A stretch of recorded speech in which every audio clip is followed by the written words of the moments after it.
What's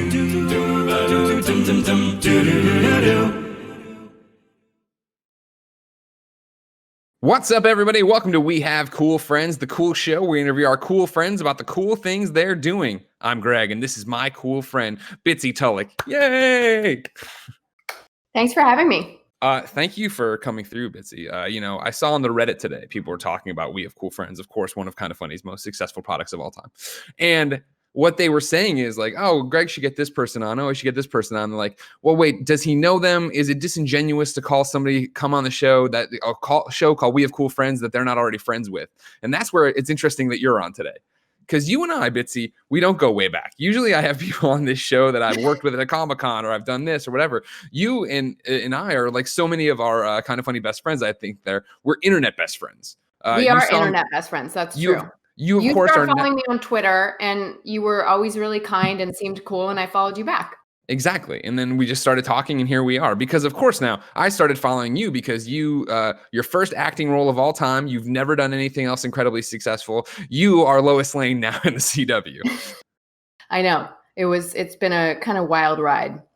I want to hear. And I also haven't started filming too because of coronavirus stuff. Oh, we're going to talk about all that. Don't worry about that. Yeah, there's no way to get around that. But I wanted to make sure people understood who you are. You were also on this show. I'm looking here, Grimm. Never heard of it. I don't think it was a big deal. Doesn't seem like it has a huge fan base at all on the internet. 123 episodes. No, chunk of change. Really disappointing run. Yeah. Before we get into all this, I want to remind everybody, this is We Have Cool Friends. Each and every week, I bring on someone who's a cool friend of mine from the internet to talk about their life and what's cool in it. If you like that, it would be cool if you went to patreon.com/kindafunny. You can get each and every episode ad-free, along with the ability to ask questions to our cool friends. It's a great time. Plus, you could be like our Patreon producers, Mohammed, a.k.a. Momo, Blackjack, Al, Tribesman the Predator, Connor Nolan, a.k.a. Connor Dowell. Of course, if you have no bucks to toss our way in Patreon, it's no big deal. You can watch the show as we record it live on twitch.tv/kindafunnygames. If you're watching live, you have a special job. Talk to each other in chat. Of course, if you have Amazon Prime, you have Twitch Prime, and we would love it if you gave away that subscription. If you missed us live, no big deal. YouTube.com/kindafunny or podcast services around the globe. You can get We Have Cool Friends in a number of places. Today, we're brought to you by ExpressVPN and Manscaped, but I'll tell you about that later. Bitsie, let's start right here. Bitsie is your name. Why is your name Bitsie? So Elizabeth is my legal name. Bitsie was my grandfather, who was a bomber pilot in World War II, in the Korean War and the Cold War. Wow. And it was his childhood nickname. His name was Walter Scott Tulloch, and he and I were very, very close. And so from like the time I was born, and so people started calling me Bitsie too, and it kind of stuck, but it's not derivative of Elizabeth, which people would assume it is, and it has nothing to do with that. So now I went by Bitsie, which is confusing, especially for Grimm fans, because the first 5 seasons of Grimm, my billing was Bitsie Tulloch, and my entire career prior. And then my 6th season, I think I had like just turned 35, and I was like, is it too cute for a woman in her mid-30s to be going by Bitsie? And so I switched to Elizabeth purely for billing. But if I meet someone, I'm probably going to introduce myself as Bitsie. Yeah, that was the thing I was struggling with it today when I was like going through it. I'm like, all right, cool. Like we've been talking on the internet. That's great. I've obviously seen you on the CW shows. And then I like looked up interviews real quick to make sure I was going to pronounce your last name correctly, and then found differences on that too. But all of them were Bitsie. And I'm like, I've made a huge mistake. I've been calling her Elizabeth on shows. Everybody knows her as Bitsie. Oh my God. I will also answer to Elizabeth. I would hope so, especially when the IRS comes calling you. They're not doing it. So I don't know where to start with you because you're already so fascinating. You have this, like I said, the Grimm fan base, rabid, still to this day. They were all over that tweet talking about you coming on this show. And then, of course, then you're like, how can I one up it? I'll enter the rabid fan base that is the CW/DC Comics universe. Right. Take me, let's start, I guess, more abruptly than that and further back than that. How do you get started acting?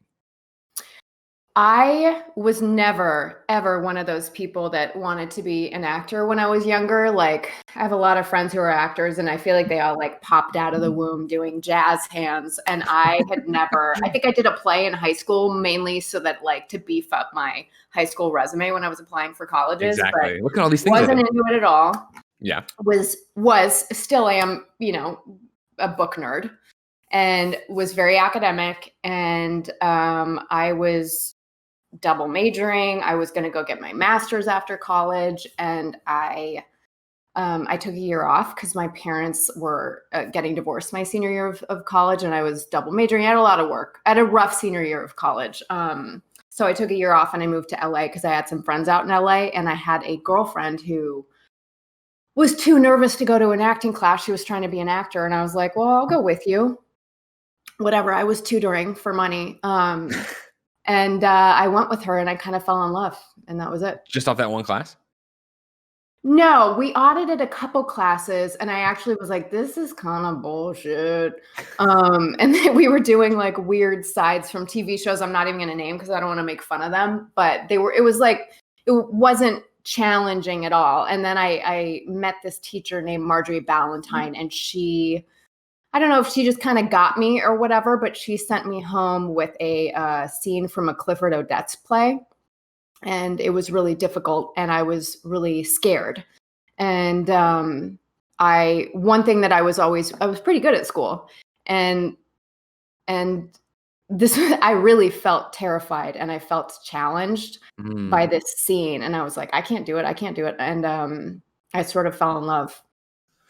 So for people like me that aren't actors by trade, right? Talk to me about what is different between, hey, you get a scene from a show you won't name, you're like, this is easy. And then you get something from a play, like, this is challenging. Like, where does the subtlety in that lie? Because I think for so many people, like, it's, memorize your lines and then say them. Done. I'm an actor. No, just the nuance in this scene. And it was emotional, and I really had to do a lot of like homework. I couldn't fake my way through this scene. And the other one really just felt like it was also a procedural, and it was like, I remember the character was a cop, and she was just saying like cop lines, and sure, it didn't seem that difficult. And this, I really had to get into the character. And for you, where does that start when you get into a character? Really thinking about I was trained in the kind of style of acting, sort of Stella Adler. It's using a lot of your imagination. And so you really have to know your character's like history. And if somebody asks you like, oh, well, what do you remember about her when she was like 5? You should know that, because you've done so much work using your imagination on like fleshing out this history. So yeah, I imagine, yes, that gets difficult. Yeah.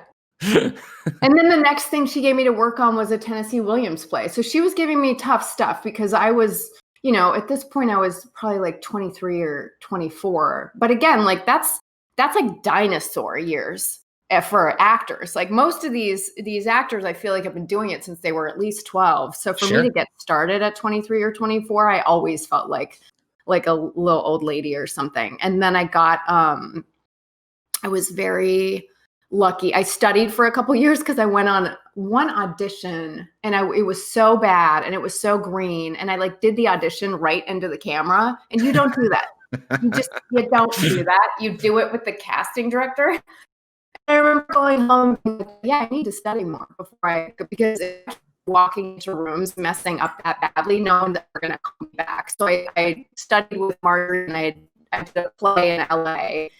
I was tutoring for money, and then as luck would have it, I basically sort of got discovered by Ed Zwick, Marshall Skivitz, who were well known for creating 30-something and My Club Life and Once and Again.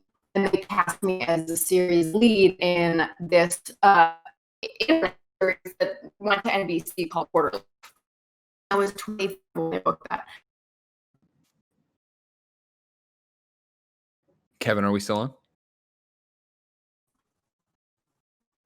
We dropped Bitsie. You got me.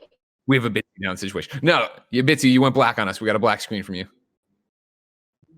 Kevin's doing something. Kevin's doing magic. Hey, everybody. It's Greg. Fixing the show. Don't worry about it. There she is. Now we see you. Do you hear us? Yeah. I can see and hear you guys. Nothing ever happened to you. Okay, well, fine. Blame it all on us. You know what I mean? No. Okay, so you were talking about, I'm sorry, so I think where you started to falter there was you went in, what was the series you got the lead on? It was called Quarter Life. It was a series that Marshall Herskowitz and Ed Zwick did that was on NBC. And so again, that was a little bit garbled on our end because of the fact that it's a quarantine and there's a internet trying to do every Zoom call ever right now.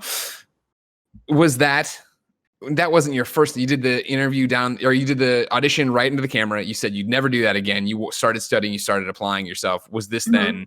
What's the gap in time there between you fudging up this audition and then getting into that? Well, there were a couple little tiny jobs I did in between because I wanted to get my SAG card. And so I used my college alumni association and I sent out a bunch of letters to people. I always encourage actors to do this, by the way. Use your, high school alumni or college alumni association. I went on to IMDb. I went to Harvard. So I put in Harvard in like the search term of IMDb, had this long list of grads. And if I could, using the alumni database, if their email or address was available, I just sent them a letter being like, I'm starting out as an actor. You work in the industry. Can you help me out? I actually got a phone call from Terrence Malick, which was the coolest. Yeah. But yeah, so there was this guy named Patrick Cadell who was, he was a political consultant on the West Wing at the time. So I got one line on the West Wing and I got my SAG card. But most of the time I was really just studying. So I would say it was about a year and a half before, at least a year and a half of just taking theater classes. And I would tutor kids in the afternoon before I got Quarter Life and started making like enough money as an actor to live on. So interesting you bring up Harvard and, the alumni directory. Did you go back and graduate? You took the, your senior year. I fully graduated. Okay, just making sure. I took a gap year. I graduated and then I took a gap year and my plan was to go get my master's. Gotcha. So I did the full 4 years in a row, graduated, and then I was originally just going to go get my master's. And that was when I was like, you know what, let me take a year off before I go right into getting my master's degree. And that's when I moved to LA and stayed. Gotcha. What did your parents think of this? That you just went and double majored at Harvard and now you're just going, I'm going to take this shot I'm going to tutor and maybe try to be an actress. My dad teases me about it mainly because he's like, why did I spend that much money on your education if like you don't use your degree at all? But you're like, Dad, I got the alumni directory. So that's all that's going to matter. That's what the tuition. I know it did help me get my SAG card. So $160,000 SAG card, I guess. So then how long does Quarter Life go for? We got this was actually sort of important too in developing my thick skin as an actor. We did 6 episodes and then got canceled. And I think we got canceled after the first one aired. Wow. It was like kind of in the middle of the writer's strike. It didn't do well. They moved us to Bravo. And I remember it was really crazy because I was doing a lot of press for it in New York and I had to go on MTV TRL and promote the show, even though I had found out that morning that we were done and we were getting pulled from NBC. Yeah. So, and I just had to kind of suck it up. And I was like, well, I'm so upset. And they're like, well, we can't tell them. You still have to go promote the show. We can't say that it's been canceled. So, oh man, it was rough, but it just taught me like, all right, don't take shit personally because it's not personal and pick yourself up and move on. So I did. Now you talk about, having dinosaur years basically by the time you start your acting journey, right? Because most people are, like you said, boom, I'm on the Disney Channel and here you can see me in the Mickey Mouse Club and here's my entire arc to where I got here. Here's my bad years and here's this. Was that always in the back of your mind? Like, you know what I mean? Like, and again, I'm an outsider, right? I talk about video games, but what you hear, right, is that Hollywood is so superficial. And it is so, if you're not this 20 something, like, what are you doing? And that's why, these shows are always cast with these like super, super young people in terms of being an adult, but playing even younger in the show. No, not really. Because I was still like in my mid-20s, but I do remember thinking like I have a lot less on my resume than most actors who are working at my level. But it is what it is, Sure. I had less experience. What was the plan if it didn't work out? If you went I probably would have gone back and gotten my MFA, and I wanted to run an art gallery. Oh my God, really? That's awesome. Yeah. Neat. Okay, cool. Well, it worked out. That's even neater, obviously, but that's cool too. Yeah. Before I bought my first house, like probably season 3 or season 4 of Grimm, I had started collecting art. So I have some cool art. That's incredible. So yeah, what were your double majors again? My double majors were English and American Literature and Language and Visual and Environmental Studies, which is really just a pretentious name for the fine arts. It sounds just cool. Sounds better. It sounds like I'm like my other major was like science or something, but it's not. It's just a pretentious name for the fine arts. So that was actually a much harder major. That was an honors only major because I think they didn't want people like going to Harvard and then like drawing or painting or something. So that was my hardest classes were like art theory and art history classes within that major. But you had to apply, you had to interview, you had to submit portfolios, and but yeah, those were my two majors. Do you regret it? Do you wish you had done acting? Do you wish you had done something different? I love what I do. No, I have no regrets. Mm-mm. Perfect. Yeah. So after Quarter Life, how close are we to Grimm? Let's see. Quarter Life ended in 2008. And then what happened is I booked one of the leads on this really high profile HBO comedy that was supposed to be their sort of like Sex and the City 2.0. Okay. It was about 3 women in politics in DC. And I shot that in the fall of 2008. And it didn't work. The pilot didn't work. It was really fun to shoot. I was shooting it in DC when Obama was elected. It couldn't have been a cooler time to be there. Yeah. But the pilot just didn't work and they wanted to reshoot it. And so I had a talent holding deal with HBO. That's like the one thing I always go back and forth, like, should I have taken the deal or not? Because I kind of had a lot of heat on me right now because they were casting for these 3 girls forever. And so the 3 of us signed on to do this holding deal, and we couldn't really work because we didn't know when we were going to reshoot the pilot. Sure. So that was pretty much through 2009. Then we got a call that it wasn't happening. You talk about that forward. You talk about should you have taken that deal? Like, what was that basically? Was it a year of just sitting there waiting for them to reshoot this? Probably about a year waiting. What was that like on your end? Well, I mean, I was having fun. I really assumed it was going to go because it had been such an expensive, sort of important property for them.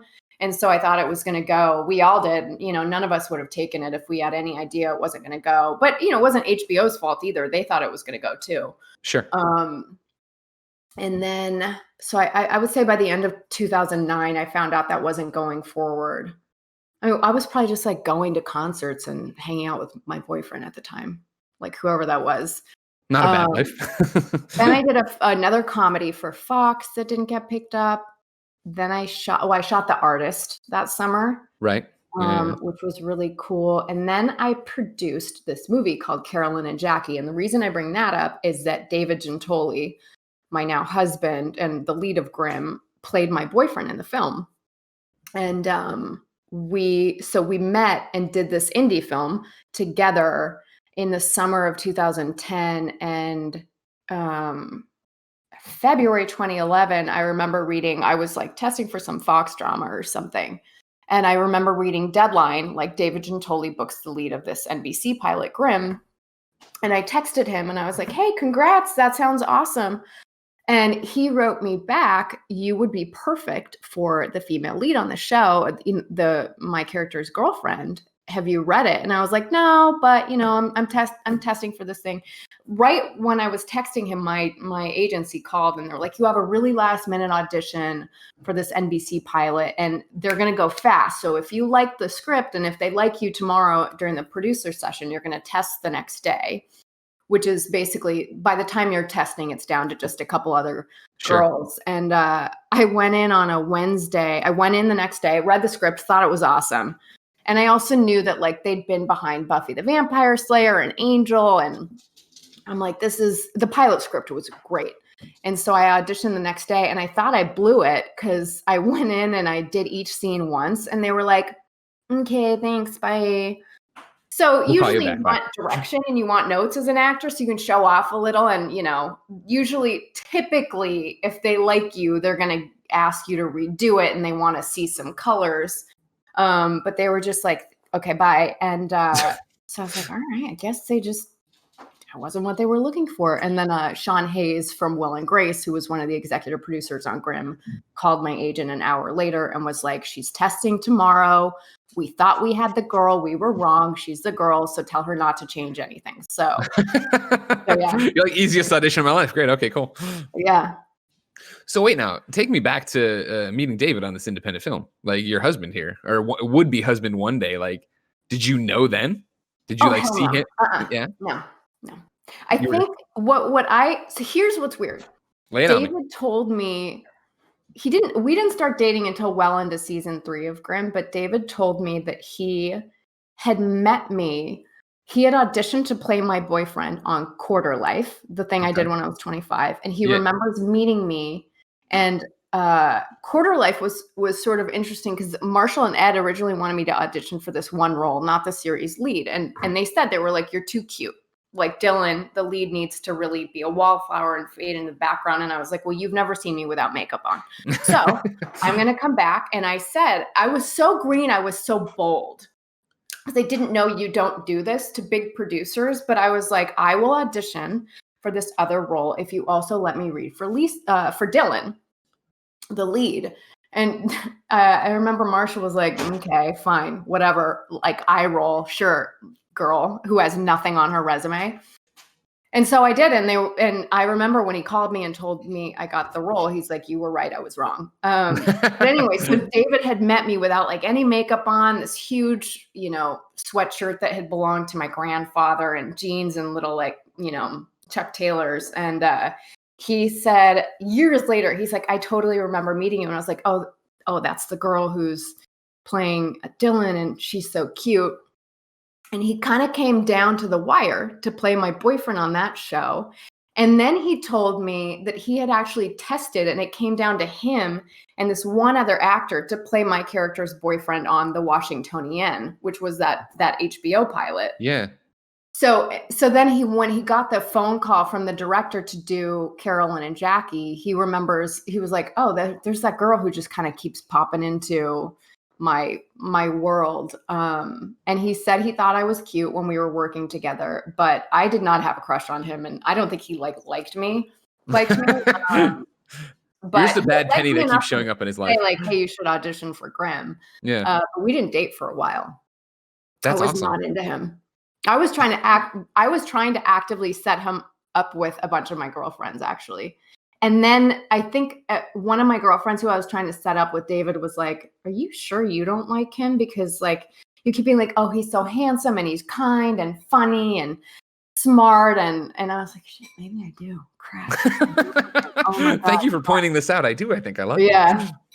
That's all. So now, do you guys, when you tell this story and you look back on it together, do you like think, oh, it was fate? Oh, it was them trying, the greater forces of the universe trying to connect us? Or is it just like, oh, that's interesting, that's a coincidence? I think it's a cute story that we kind of kept running into each other, and that he kept, I guess so. I mean, he almost kept getting cast as my boyfriend until he finally did. But yeah, I don't know. I don't know that I believe in soulmates. I'm crazy about my husband and I'm in love with him. But if I do believe in soulmates, I believe that I probably have 100 or 1,000 of them out there. Sure. But he is wonderful. And then we had to keep it a secret on set because I think we were both scared NBC was going to find out and like try to break us up or something when we did finally start dating. When did you find? So walk me through something like that happening, because I've again, as an outsider to it, I would imagine you're in that scenario like, oh man, this is the most like trite thing we could do. Co-stars falling in love. Oh, God damn it, we're dating. Like, yeah, what was your plan? When did it change that you're like, you know what, let's just tell people? We took it so slow, like painfully slow. Like we might as well have been 13-year-olds because we did not want anyone to know unless we really liked each other. Yeah. And I think David was worried too. He's like, I don't want there to be any drama on set if we're ever fighting or anything. So we started, I didn't know I think in the beginning he was sort of emotionally unavailable, which was very intoxicating for me. Sure. Because he had just broken up with this girl and I was like, I want to date you. And he's like, I'm not ready. And when I hear no, I want it even more. Yeah. But I didn't really, so I couldn't tell if he actually liked me or not until he said, we realized neither of us had ever seen The Sopranos, which is kind of a commitment. There's a lot of episodes of it. That's a big first date. Yeah. So he's like, should we start watching The Sopranos together from episode 1? And I was like, oh, I got this. He likes me. Yeah. And then, so what? When you months later, I was gonna say, I think our friends kind of knew because it was hard to hide. But like, we dated for a few months before I think the NBC executives found out. And then, did they care? They did care. I think they were really? worried.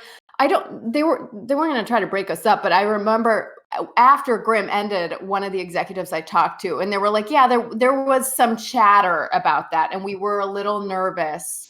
If you guys broke up, like, was there going to be drama on set? Sure. But, I was 30 when I was cast in Grimm, and I was the youngest one. And so we're basically a bunch of grown-ups. Yeah, you're adults. What I'm trying to say. No, everyone was always really professional. And, even if David and I were fussing on set, like, no one else really would have known it. So then, bring me back to Grimm in general, because I think there's a lot of people, including myself, who don't know much about the show. Obviously, I know the show. I know how long it ran. But you talk about the pilot being so great. When do you, in your history with it, start realizing that it's got more juice than just any other, than a normal show, than some show you're just doing as a job? Like, immediately.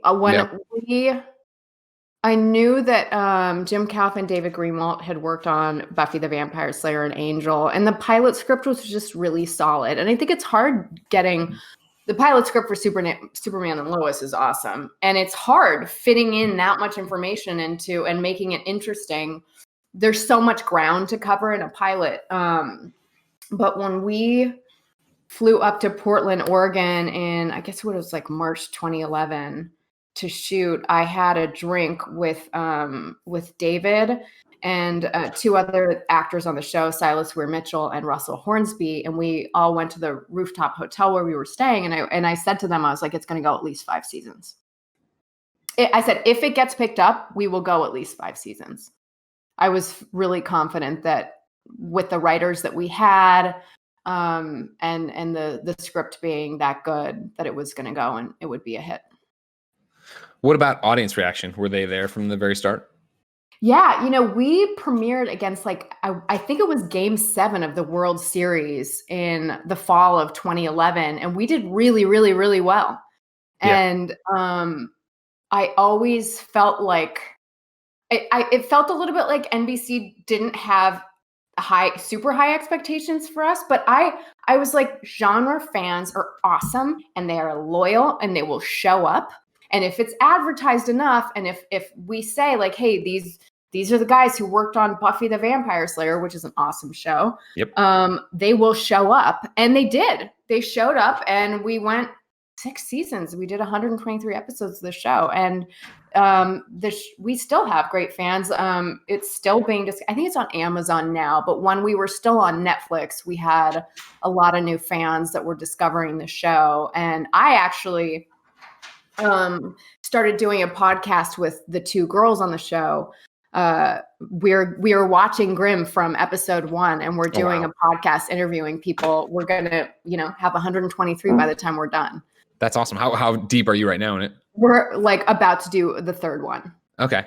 Is it fun? Like I again, being an actor, something I'm not used to. Like, is it fun to go back and watch yourself, or do you watch it like, oh, that was terrible delivery, or oh, I should have done this? Oh yeah. No, both. Some of the scenes are really fun. My character, especially season 1, and a little bit season 2, was sort of passive. So I don't really feel like she got interesting until like maybe the end of 2 or 3, and then it got really interesting because they killed me off, and I was reborn as this super cool character.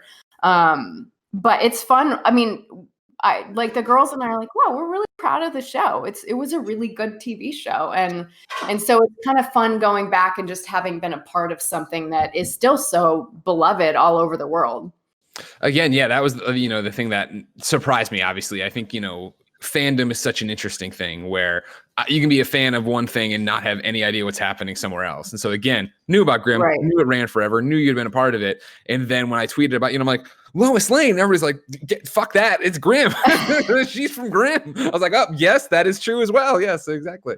Like, Yeah. you forget the crossover. And then, that there are those people that you got to be part of their lives that way for, 6 seasons. Totally. And I've only done, I barely did Arrow and Legends of Tomorrow. I had like one quick scene on both of those. So, and so I've really only done a handful of characters as Lois Lane. So I don't expect people to be as invested yet. Oh, sure. Yeah. Well, I mean, to your credit, as somebody who is like the DC fanboy, right? Like, that was what I want. When we talk about Lois, I wanted to compliment you on is the fact that for me personally with the CW shows, I was all about Flash and Supergirl. I think Flash, I'm super into up until like mid-season 3. Something happened in my life and I forgot. Supergirl, I was all about in season 1. Legends of Tomorrow, yada, yada, yada. I eventually say goodbye to everybody because life gets too chaotic, as you know. But it was that thing of when you debuted in the crossover and I went and watched it, I was like, oh my gosh, she's great. And then when I came back for the crossover the next year and you came back, I was like, oh man, she's still so great. And then I was like, wait, I looked it up and I was like, oh, you haven't done more. It was that thing where I thought the baton had been passed and you had popped up more and more in Supergirl or something like that, not realizing it was still that you were like crossover material. Yeah, just crossovers so far. Yeah. But like I said, I'll get to that in a second. When Grimm's going and not winding down, but you're coming to the end, do you want it to end? Or do you want, like you talked earlier about, wanting challenge, like that's what you thrive on. I was lucky because I can imagine that a character would get boring if I played it for, 20 years or something. Mm-hmm. I felt lucky on Grimm because I had talked to the showrunners and I was like, how do we make her more active? And then what happened is my character, who was a veterinarian, she ended up becoming a hexen beast. So she was this witch. And then they wanted to do I guess it was between the end of season 4 and the beginning of season 5. I was Juliet, the witch was killed off. And then I was reborn as this, not a superhero, but I had really cool powers. Yeah. And I wore like skin tight leather and these cool wigs, and it felt a little like Femme Nikita. So they were giving me a lot to do, and I got to play. In hindsight, I really got to play 3 different characters on the same TV show. That's right. I didn't want it to end. I would have continued going, and a huge part of that was that I loved the cast, and I loved the crew, and I loved shooting in Portland, Oregon. It's one of the best cities I've ever been in. I love the Trailblazers. I was working with my then boyfriend, or I guess by that point, I think we were engaged by season 6. But no, I didn't necessarily want it to end. And so what was that experience like having it end? Because you figure so far in your career, and correct me if I'm wrong, you've been doing different projects and stuff, but nothing this long, nothing this involved where you got to live that character. I assume, well, I was going to say, become a family on set, become a family in real life as well. Yeah. Like, what is that a new kind of pain or loss, I guess, in your career? Yeah, it was. And it was missing the crew, and it was saying goodbye to a city. I still own a home there, actually. I rent it out because I'm always like, I got to go back to Portland someday. I've got to get back to Portland. But it was saying good, when you work with an entire crew for 6 years, they are family. David and I have had the crew stay with us when they've come into town to LA for, jobs here and there. Claire Coffey, who was on Grimm, and her husband and her kids stay with us when they're in town. That cast, I hope we are this tight on Superman and Lois. But I have never really seen a cast that's this tight. We went to Montana as a cast once a year together. We vacationed together. There was one year I went to Rome with Sasha, who played Captain Renard on Grimm. Like, we would travel together. And then of course I ended up marrying and having a baby with David, but we are still like family, and the girls and I are still best friends, which is why we had this idea, or it was Claire's idea, to do a podcast and just start watching the episodes and interview actors and the creators and stuff. But it was a really hard day. My last day on set was hard, and I kind of gave a speech, and it was hard to get through it. But I think because a lot of the people that I worked with are still in my life, I'm sure that makes it easier. And the fandom too, like it has just been so wonderful and loving and supportive the whole time. Is there an added dimension to it of you guys were engaged at the time, at least you think with you and David? Is there an added dimension to it? Because the thing I hear a lot about, especially shows like Grimm or the CW ones, right, where they shoot in Vancouver, right, is that you spend so much of your time up there. Was there concern of, or was there, I guess, an acknowledgement, I guess, when you and David were on the same show doing the same thing, that this is great, but we need to embrace this because it might not be this way in 6 years or whatever, as you're cast on another show, I'm shooting a film in LA, and how we balance that kind of life? So you're talking about like me and David, particularly how we've had to yes. David and I agreed that we would, if someone got on a show, we got married right out. Was that true? Yeah, we got married. We waited to get married until the show was over. And we kind of wanted to nest here, and I would try to have a baby and get pregnant and stuff. But our agreement was the first season someone was on location, the other partner didn't have to move, and starting season 2, the other partner would have to move. So that's actually exactly how it worked out. Now, he and I are incredibly grateful and blessed and lucky.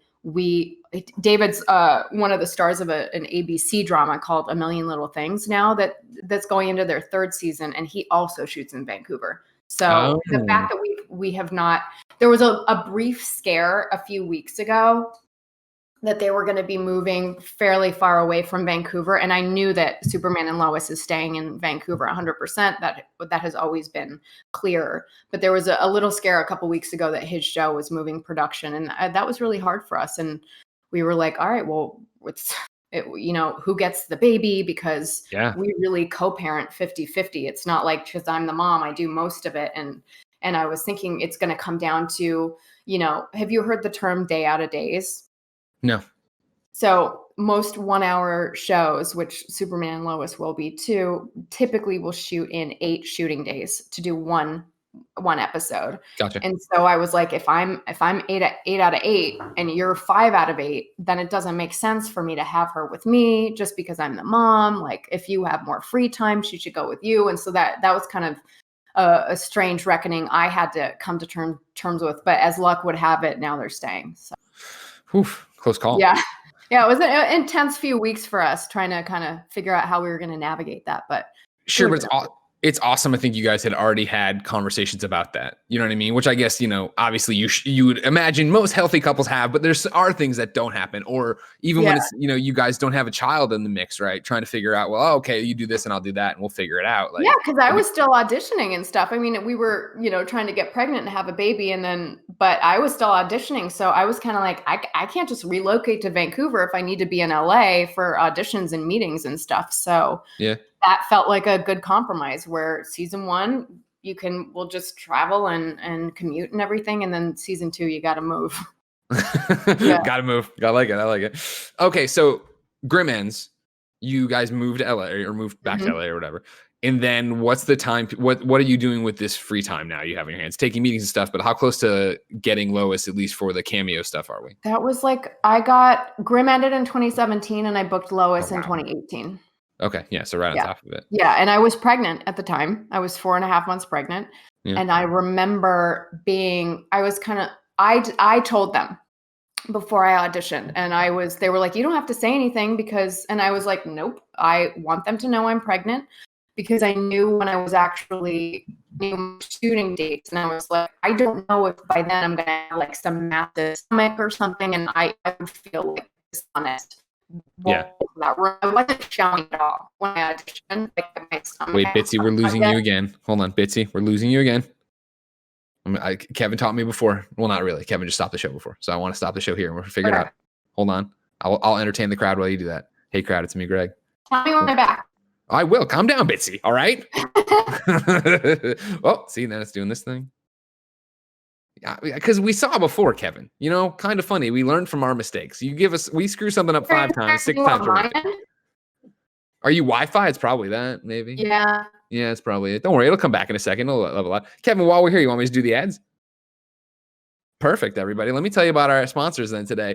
We Have Cool Friends, of course, is brought to you by patreon.com/kindafunny, where you can go to be a Patreon producer, ask questions, and get the show ad-free. And speaking of ads, Greg Way. Today, we're brought to you by ExpressVPN.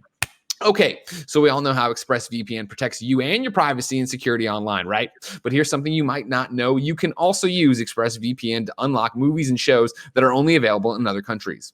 Now that so many of us are stuck at home, it's only a matter of time until you run out of stuff to stream on Netflix. So this whole week, from what I understand, Cool Greg has been using ExpressVPN to binge all sorts of cartoons and stuff that aren't available in America. I don't know what he's talking about when he talks about these shows, but I know he's watching a bunch of cartoons over there, and he's using ExpressVPN, I think UK, to do it. It's simple to do. You fire up the ExpressVPN app, change your location to the UK, and refresh Netflix. That's all there is to it. See, ExpressVPN hides your IP address and lets you control where you want sites to think you're located. You can choose from almost 100 different countries. So just think about all the Netflix libraries you can go through. Love anime? Use ExpressVPN to access Japanese Netflix and be spirited away. But it's not just Netflix. ExpressVPN works with any streaming service, Hulu, BBC iPlayer, YouTube, you name it. There are hundreds of VPNs out there, but the reason Cool Greg uses ExpressVPN to watch his shows is because it's ridiculously fast. There's never any buffering or lag, so you can stream in HD no problem. ExpressVPN is also compatible with all your devices, phones, media consoles, smart TVs, and more, so you can watch what you want on your personal device or the big screen wherever you are. If you visit our special link right now at expressvpn.com/morning, you can get an extra 3 months of ExpressVPN for free. Support the show, watch what you want, and protect yourself with ExpressVPN at expressvpn.com/morning. Our next sponsor is Manscaped with a new product. Listen up, fellas, because we have a new Manscaped product alert. Wee, wee, wee. Kevin, give me the alarm. Thank you. Manscaped. Oh, Bitsie, thank you for the alarm as well. Manscaped just released the Weed Whacker nose and hair trimmer, or no, nose and ear hair trimmer. Take a look in the mirror, and I guarantee you'll see hairs sticking out of those holes. It's time to keep your ear and nose hair looking as nice as your clean-shaven pubes. That's the other thing Manscaped does. If you know. Now, I can speak from experience here. Whenever we're sitting on the couch watching a movie or something, Jen will look at me and then look at my ears and then start picking the hairs on my ears, and I hate it very much. So I have to remember to do it, but I don't do it because I don't have the right tool. Now with Manscaped, you can. They're forever changing the grooming game with their Weed Whacker. This nose and ear hair trimmer provides proprietary skin-safe technology that helps prevent nicks, snags, and tugs of those delicate holes. That's so gross. The premium Manscaped Weed Whacker uses a 900 or 9,000 RPM motor-powered 360-degree rotary dual-blade system. Its intelligently contoured design enhances the trimming experience, and it's waterproof, which makes it easy to operate and clean. The only nose hair trimmer on the market with powerful and rechargeable lithium-ion battery that lasts for up to 90 minutes. It's time to upgrade your Manscaped routine with the Weed Whacker. Get 20% off and free shipping with the code MORNING at manscaped.com. Thank you, Manscaped, for keeping our pubes trimmed and our hairs and our holes looking nice. So gross. Get 20% off and free shipping with the code MORNING at manscaped.com. That's 20% off and free shipping at manscaped.com. Use the code MORNING. What are you waiting for? Go whack your weeds. All right, Bitsie, Listen, that shit's important. Yeah? You want to see clean ears, right? Clean nose hairs. It's what it's all about. So... Yeah. Where we lost you there was you were saying that you told them when you went to audition for Lois that you were pregnant. Yes, I did. And okay. I wasn't showing at all then, although it felt like I was like busting out of my jeans, but you couldn't tell I was pregnant. And I said, I'm like, I want them to know. So I think there was a little bit of conversation about whether I should even audition. And then they were like, no, the casting director, David Rappaport, had said to the producers, like, this, in my opinion, this actress might be perfect. Yeah. So winding this back even more, I guess, did you know you were auditioning for Lois? Did they tell you that? Did they approach you? How does that work? They did.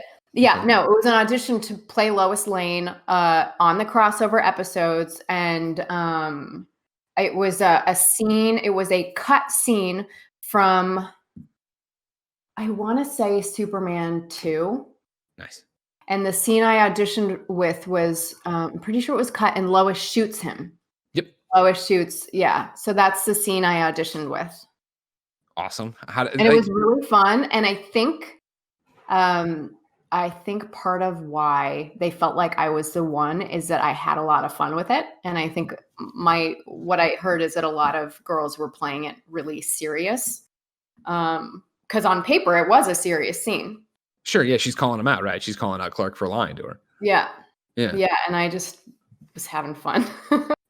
So when you get the sides, right, or the description of Lois, and you know you're going to go audition for, I'm trying to use terminology like I'm an insider. Look at me. I read Variety, Yeah, Kevin. I got sides. When you get all this stuff and you're going into it, do you let it, does, number one, I guess, does Lois and Superman mean anything to you? Do you like let that get into your head, and like, do you think about how cool it would be to be part of the mythos, or are you just treating it like a job and you're just doing it? Yeah, so this is kind of a cool background on it. I haven't seen any of the Superman movies except for the ones with Margot Kidder and Christopher Reeve, but I have been told at various points throughout my life, hey, you look kind of like Margot Kidder. So I was aware of who she was, and I also happen to have seen some of the Superman movies with the two of them. But also going back to my acting class with this one teacher who I feel like kind of got me. At one point, she had me watch the screen tests with a whole bunch of really, successful, wonderful actresses for that role. And I watched them all, and everyone was great, but like, you just kind of got why Margot Kidder got cast. Totally. Her screen test was different. It was energetic and fun, and she had like joie de vivre, and you could tell she was having fun with it. And I kind of just was like, oh, that's why she was cast. It's so obvious to me. So is that what you kept that on your mind when you went in there, obviously, and that's what you did? Yes and no. I mean, I am who I am, and I kind of have fun with the character, and I think she's such an icon and has remained an icon and a hugely popular comic book character for a lot of great reasons. I'm sure it was in the back of my mind, but I didn't like go into the room thinking, oh, I have to have a ton of fun with it. I just was having fun, Makes sense. That makes sense. Yeah. So you do the audition, and then is it callbacks, everything else, blah, blah, or was it pretty much? They kind of, I found out pretty soon afterward that they felt like I was their Lois, which was awesome. Yeah. And so then you talk about, getting so into the character and knowing their backstory and be able to answer fictional questions if somebody asks you. How do you wrestle with somebody who has 80 years of backstory? Do you ignore that and write your own? Do you go watch the other movies? That's a great question. There have been so many iterations of Lois over the years, though, that, there have been Loises that were like very, I don't want to say like submissive. For the most part, she hasn't been that. She's been like this very opinionated career woman who, is constantly getting herself into dangerous situations because she's fearless. But there's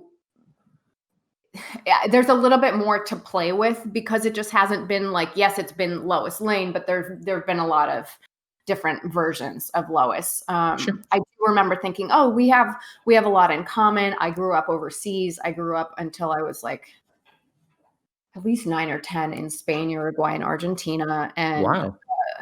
Lois, I think grew up like on a German army base. Military brat is usually a backstory. Family. Yeah. My dad was in the army. My uncle was in the army. My grandfather was in the Air Force. I speak Spanish. I drink beer. I was like, oh, I got a lot in common with Lois. Yeah. That's awesome. So it was the military that brought you overseas too? No, my dad was doing international investment banking, Latin American emerging markets. That's so we awesome. we lived in Spain, Uruguay, and Argentina. Holy shit.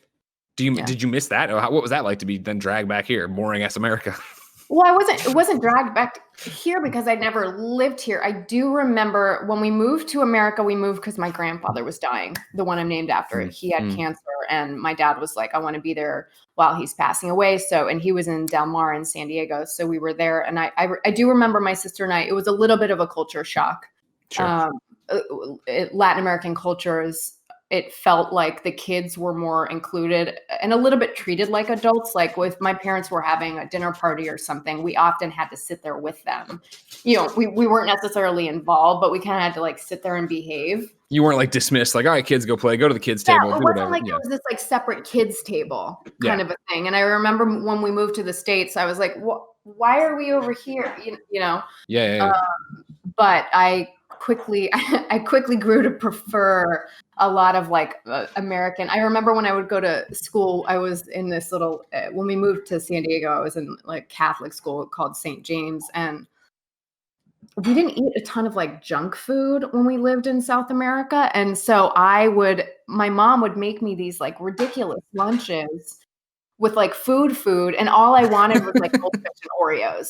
So Right. I would show up and everybody wanted my lunches, and all I wanted was like the Oreos and like peanut butter and jelly and that stuff. Yeah.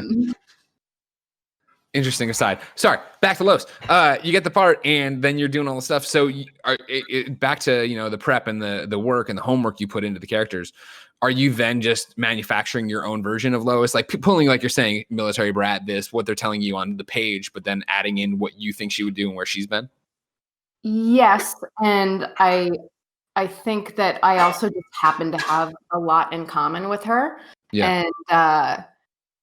and so in a certain sense, it hasn't been. I wouldn't say it's been a particularly tough character for me, Sure. because she's a lot like me, and it hasn't been a role like I've done a couple movies in particular that I really, really, really had to work on in order to do a good job, and this is, I feel like I have a lot in common with Lois. Sure. So it's not been a ton of like that backstory that I was talking about. Do you think that's going to come now that it's getting its own series? So again, if you're Probably, new to the show and everything else, we have cool friends, or you don't know Bitsie on the CW right now. Lois has been in the crossover episodes. So when they do the big Crisis on Infinite Earths or Elseworlds story, you pop up, and so you only have a few scenes generally, right? And they're doing a great job, I think, of seeding out this story, right? Like your first appearance is in Smallville with the song, goddamn, and it's Tyler holding up, the Smallville theme song. Come on. Holding up the truck and you arguing with him that you want to go to Argo City, right? Like they set up a whole thing, not to mention that when we eventually, spoilers for where you are in your storyline, meet you in Argo City, right? You guys have had a baby, and like there's a whole thing going on there, and that's obviously where we're jumping in with Superman and Lois next year. But I would think personally, again, not being a trained actor whatsoever and being pretty much a moron, that just being in these little scenes here and there, you don't have to do the work you're about to have to do as you set off on a real series where you are co-lead in it, right? You're in your name's in the title. Yeah, for sure. The only thing I've read so far is the pilot, but I do know some sort of general things. In this version, we have two boys, and they are like 13 years old. Jonathan and Jordan, excellent actors. Jordan Elsass and Alexander Garfin, they're incredible. The cast is really cool. It's Wole Parks and Emmanuel Shrieky from Entourage, and Dylan Walsh is playing General Lane, my dad. Yeah. And there's this gorgeous younger girl named, I think her name is Indy Navarrete, who's also on the show. I haven't met any of them except for Tyler and the boys. We did quite a few chemistry reads. The casting of the boys was really important for them for obvious reasons. Oh, I imagine. Yeah, right. Yeah, but being, this is a slightly different version of Lois and Clark because we're parents, and we got to navigate having hormonal, boys. Yeah, I like the way that, like, even like the little synopsis that's been released, right, is like very clear about them co-parenting, right? Like that's like that's what's happening here. And yeah, I think for me as a Superman fan, right, and fanboy for that matter, like that's what I'm so stoked about, is that it's not, I mean, even like the name Superman and Lois sounds so similar to Lois and Clark, like, oh, I get it. But then to jump in and have it like, no, that's not what's happening here, right? Like there has not been a live action interpretation of Superman and Lois that has the two 13-year-old boys, and that's what they're dealing. And it's serialized, right? Yeah. I don't think they've ever had kids or a kid. I mean, I know that they have Jonathan. Bitsie, they've had kids. They've had some kids. I'm joking. I'm doing the fanboy voice. But no, you're right. Go ahead. I don't think they've had kids on live action, right? No. Well, I mean, like we're getting weird, right? Because Lois and Clark and the New Adventures of Superman ends with them having a baby. Terrible final episode. And then but not like the series. Yeah, exactly.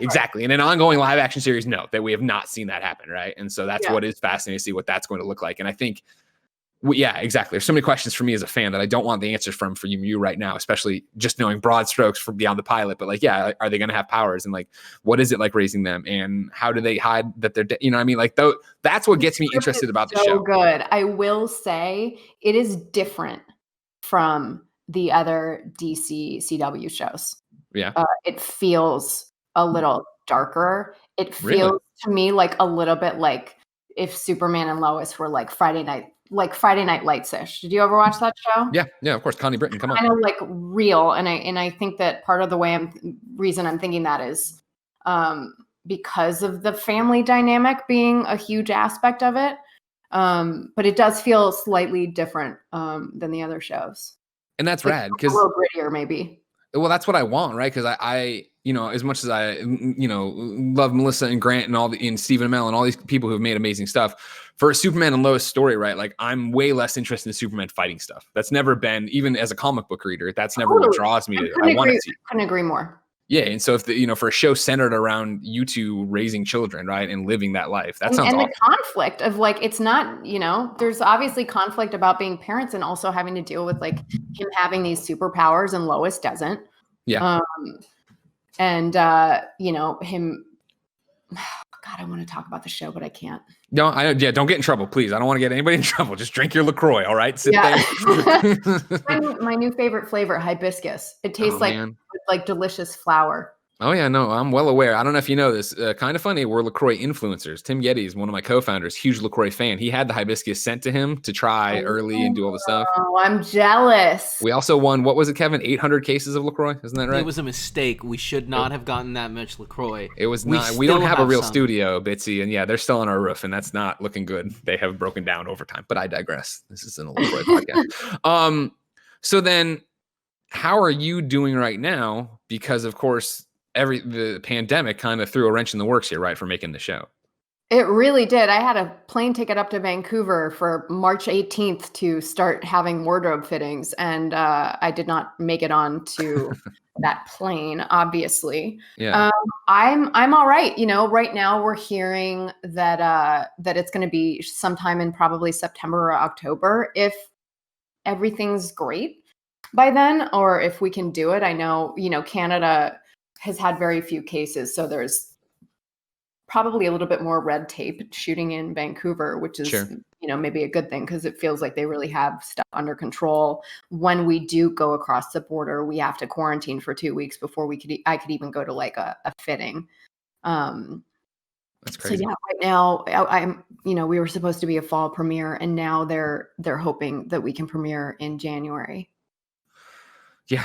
I mean, like, obviously, this is what I say all the time on all of our shows, right? Because, we have a nice, amazing studio and we're all working from home now, just like everybody else. But it's that thing of like, when you start talking about, oh man, that sucks. It's like, it sucks for what we're talking about right now. I totally understand the pandemic is far wider reaching than me not getting my Superman and Lois show on the normal timetable, right? But it's also like affecting, your life. And I have to imagine how hard that is to plan, let alone you're talking about co-parenting, your husband's on a show, you're all trying to figure out how all these different moving pieces work together. We one of my favorite things about my husband, it's funny, I was reading this, I don't remember, a couple years ago I was reading this thing, and it was some like very basic study that they were doing with elderly people in a nursing home who sort of registered as pessimists on the optimist pessimist scale. And they gave them journals and made them write 3 things they were grateful for every day. And it had to be different stuff every time. So it can't just be like, oh, I'm grateful for my husband. Like you really had to think outside the box. And so we do that a lot. We ask each other a lot, like, what are you grateful for? And it really keeps things in perspective. And I think in the grand scheme of things, me having to wait 7 months to film a pilot when there are people dying and struggling and who can't feed their families and or are being faced with eviction, we're lucky. Of course. And so then when you do the guest appearances, and is that what I call it? Is that what you would call the crossover stuff? Reoccurring. When you do the reoccurring stuff and you get cast there originally, do you think that this is going to happen? Like long term, you're going to get a Superman Lois show, or do you think you're just signing on to pop in every so often? I was told, and I won't say who told me this because I don't know if that person should have, but I was told they're either going to, because the intellectual property value of Superman is so high. I was told that in all likelihood, I was just going to be doing a couple episodes and that was it. Yeah. Or I think it was a little bit like the subtext was like, if the fans respond to you and Tyler together, there's a really decent chance that they would develop a spinoff for us or our own show. Sure. And then I didn't hear anything. Like I felt they did not react to me. Well received, and I thought Elseworlds was great. And then I didn't hear anything for like 4 or 5 months even after it aired. And I just kind of was like, all right, well, there you go. And I was also, about to have a baby. So I kind of let it go. And I was like, all right, well, it wasn't meant to be. And that was so fun, those episodes I shot. And I wish it turned into something else, but it didn't. And so let me just have a kid and then think about my next job afterward. And then we got a phone call from Greg Berlanti in, I guess, like, I just had at some point early 2019 saying, we're going to start developing the show. So I couldn't talk about it forever, and it was killing me. I bet. I can only imagine, right? Because I was so excited, and Tyler was so excited. And so we would like call each other and be like, but we weren't allowed to say anything. Yeah, that's got to be hard to hold that in for that long. Yeah. So have you, and I guess coming off of Grimm with this huge fan base, obviously, you already kind of have a taste of this, but have you wrestled with the fact that now you're into this like rare air where it's like people, you can list the people who've played Lois Lane, you know what I mean? Like you can sit there and name them all, and now you're going to be one of them. That is another good question. And I think yes and no. There have been so many iterations of Lois Lane before me. There will be many versions and iterations of Lois Lane after me. I am lucky that I'm playing her right now, and I can only do the best job I can do and play her the way that I feel like she is. And I try not to, I would drive myself crazy if I started being like, oh, I have to go watch Amy Adams now and see what she's doing, or like why people like Amy Adams more than me. Like, I'm not going to be everyone's favorite Lois Lane, and that's okay. I hope that I'm some people's favorite Lois Lane. But it is, I have a pretty healthy perspective on it. And I take it very seriously. I know she is an icon for a lot of wonderful reasons, and I know she's a great character for a lot of wonderful reasons. And I respect the fandom, and I respect the respect for the character, but I also am not going to try to be anyone other than I am, or try to play her a certain way, because like, I feel like, oh, people would like her more if I tried to be more like Erica Durance, who I worked with in the last crossover, who was lovely. Like, I think you're going to be okay. Like, I think you're going to do okay with people in the Lois Lane fandom. And I think like that speaks to your performance so far in the crossover stuff. I think it speaks to even Tyler's first appearance as Superman and Supergirl, where I remember, tuning in for that episode and how refreshing it was to see Superman smile and pose for the selfie and be the, my iteration of Superman. When I think of Superman, right, like I think of Smallville and I think of Clark being Clark. And I mean, both the show and the town, right? Of like, for me, it's always this grounded, I am a human, even though I'm Kryptonian. I do have Jonathan and Martha's values and yada, yada, yada. To see that reflected even in the brief snippets we've seen of Tyler in Supergirl, right? And the way he talks and the way he presents himself. And that's what gets me excited for the show. Tyler gets it. I think that part of why I hope, and I hope fans are responding to us, is that we get that there is an element of hope. Like, Superman has all these incredible, magnificent powers, and he is choosing to be good. So the character is so hopeful, and he does play it a little bit more like lighthearted and fun. And I think that's part of why Tyler was really happy that I got cast too, because it's not that I don't take it seriously, but it is. Lois does have an aspect of okay, Clark, she doesn't put up with the shit. Yeah, no, she doesn't. But she also, it's teasing, and it's like, all right, well, yeah, life sucks, but you also have to look for the humor in it. Yeah. I'm very excited for your show. Thank Superman you. And Lois. Next year, knock on wood, early, hopefully, if they ever let you go to Canada and film it. I hope so. Bitsie, I forget, what time did I say was your out? Do you have a hard out? What do I have to worry?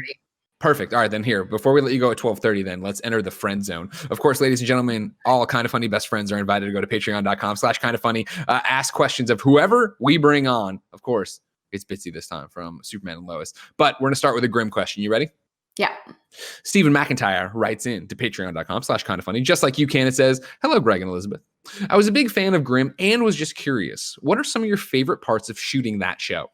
A bunch of other TV shows have gotten to make one-off movies, i.e. Breaking Bad, Psych. Would you want to do one for Grimm? Thanks, Stephen. Yeah, I would definitely do a movie for Grimm. I think it'd be really fun. The fact that it's been off the air for 3 years now, and I still see people who are just discovering it and are kind of like, oh my God, could you do a season 7, please? Like, the fan base is still very much alive, and I think it would be really fun. And also the way it ended, like, two of the more popular characters on the show, Monroe and Rosalie, she was pregnant with, a bunch of little, like, I guess she was a fox and he was a wolf, like fox wolf babies and stuff. It'd be kind of fun to see the kids grow up. I would absolutely do a film. I think,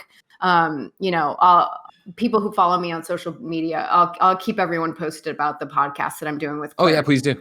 Yeah. We're still far out from publishing it. We want to get at least, a couple dozen in the can before we start. Smart. That's smart right there. Yes. Yeah. Don't lock yourselves into weekly programming and then have to do it every week. Yeah. Ignacio Rojas, friend of the show, writes into patreon.com/kindafunny and says, how's it going, Elizabeth and Greg? Pretty good. I think is that the question? No, he's just opening, but I hate when people ignore it. You know what I mean? I think this interview's been pretty good. What do you think, Bitsie? Things are pretty good. Yeah. Good. Okay. I mean, yeah. If I'm not mistaken, Elizabeth's first scene as Lois Lane was for the Elseworlds crossover. How was it shooting the scene in the barn? Not only were you stepping into the shoes of one of pop culture's most well-known reporters, but you were also coming to such a big universe that is the Arrowverse and its biggest crossover to date. How was it having to act with Superman, Supergirl, Flash, Green Arrow in your first scenes of the show? And also, how is it working on such a special effects heavy shows? Okay, so we cut off somewhere in there. Where, Kevin, give me a heads up. What do you think we cut out? I just answer the question again. Does that pretty much make sense? Yeah. Okay, so this was Ignacio Rojas's question, right? Asking us how we're doing, right? How are things? He did say, how are we doing? Yeah. But jumping back, I was so hung up on talking to you about the mythos of Lois, I didn't even think to ask you about stepping into the Arrowverse, which obviously has been going for so many seasons. I think, you talk about Vancouver's film scene. There's so many people up there working on these shows at all times. Like, what was it to... Super cool to me. I feel like some of the other actors knew who I was from Grimm. I was kind of geeking out a little bit over seeing Tyler the first time with the S on, and so was Grant Gustin, because Grant's like a huge Superman fan. Yeah. So Grant was like when Tyler rips open the shirt when we were there. But I haven't had to do a ton of visual effects myself. But especially in Elseworlds and in Crisis on Infinite Earths, I'm usually working with the leads on the shows, like Steven and Melissa and Ruby this last year. And so it's fun seeing everyone in their costumes and like super cool superhero suits. And I was like, I want one. I want to wear them. But then I realized how long it takes for them to get into it. And then I changed my mind and I was like, I'm happy. Yeah, you don't need the 8 hours in hair and makeup to get in there to get in the suits. It's time consuming and uncomfortable, and they're all like sweating in their suits. Sure, and I can't imagine bathroom breaks. Like I can't. No, thank you. Yeah, I don't have to worry about that.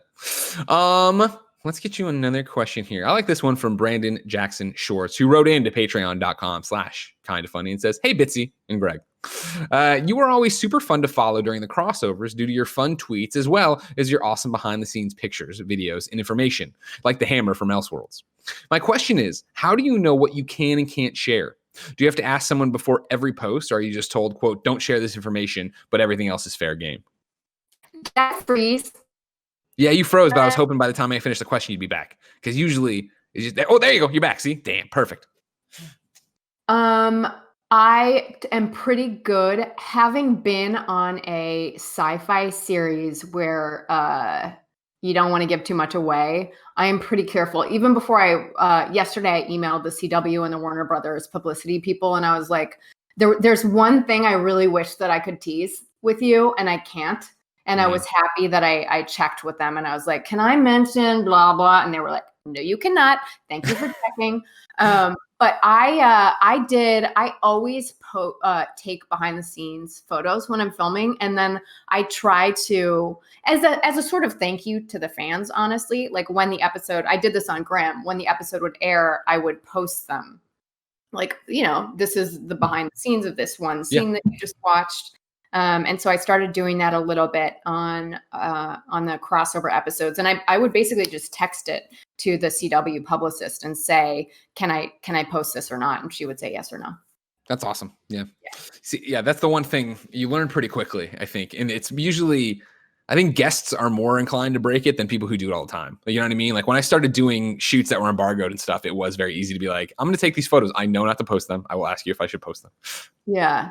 Yeah, you can. I mean, someone posted something they were not supposed to post. It wasn't one of the main. Yeah, typically, like if you're one of the series regulars or a recurring, you know not to do that stuff without checking. Yeah. All right. Final question comes from Silver Lobo, who wrote into patreon.com/kind. Silver Lobo. Lobo. Yeah, that's right. Wolf. There you go. Hi, longtime CW Arrowverse fan.